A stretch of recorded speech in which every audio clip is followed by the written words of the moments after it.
Today we're going to be going through a carburetor on a 1975 Kawasaki 350. Now this, we're going to be kind of explaining, it's going to be a two-step video, going to be explaining the carburetor and how it works, and then we're going to be cleaning and disassembling the carburetor.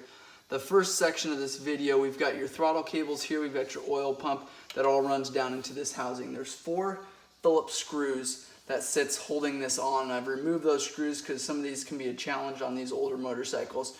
So I pulled these 4 screws here. It seals everything up, so you want to make sure you've got a good seal on there, and then also these cables are sealed up as well going in there. You don't want water and debris in there. So use an impact is the best thing to use to remove these screws. And to adjust your idle, you've got a flat screwdriver hole here, and then on your carburetor, and you can see better once we pull that cover, but you just clockwise to turn that up. So impact driver here, just take it, and every Phillips screw, this is a number 3 Phillips screw to remove those. So we've got 2, 4, 5 bolts to remove this cover here, and it's as simple as that. On the bottom of this cover is where your fuel vent hoses or your fuel drain hose is supposed to come out, so you don't have fuel building up in here if your carburetor is leaking. So you want to make sure that that is clear, and make sure you've got a hose coming off of there. Now we'll pull this cover here. This is the gasket that's split, obviously, and this one's broken 2 places, but split here for this boot. That kind of takes the place of that gasket there. And here is your carburetor. Now this is, some of them you have clamps that you got to remove to pull the carburetor. This one here, you just simply walk it off like this. Now you've got your choke coming in here, you've got your throttle cable, and then like I said, you have your oil pump cable, and that's coming down there. They are together with a splitter, oil pump and fuel, the carburetor. So to remove these hoses then, a lot of times they're dry rotted or just tough to get off. You can use a flat screwdriver and just kind of pry them off. I try not to cut them off, but sometimes you have no other way of doing it. You don't want to break the tabs or the nipples on these carburetors though.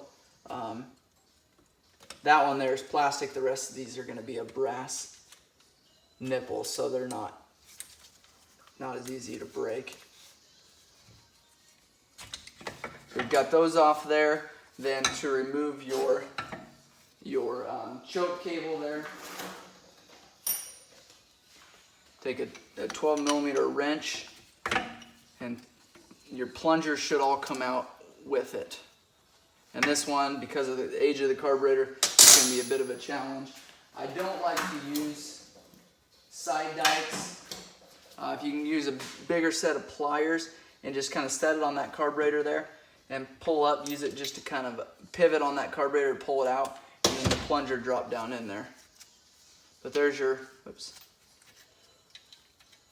there's your plunger there, and that's spring loaded. And because that cable is broken up there, we'll be able to pull this cable out for as long as we want. Generally, you don't have much room there on that cable, and these caps will come off, and I like to keep them with the carburetor.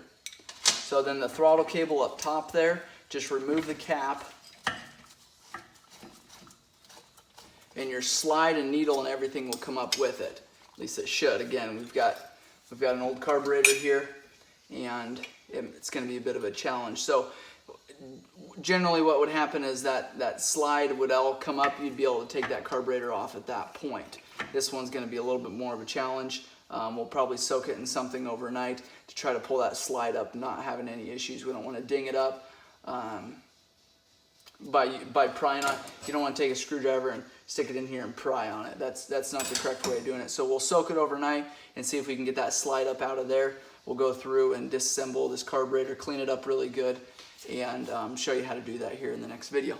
Thanks for watching.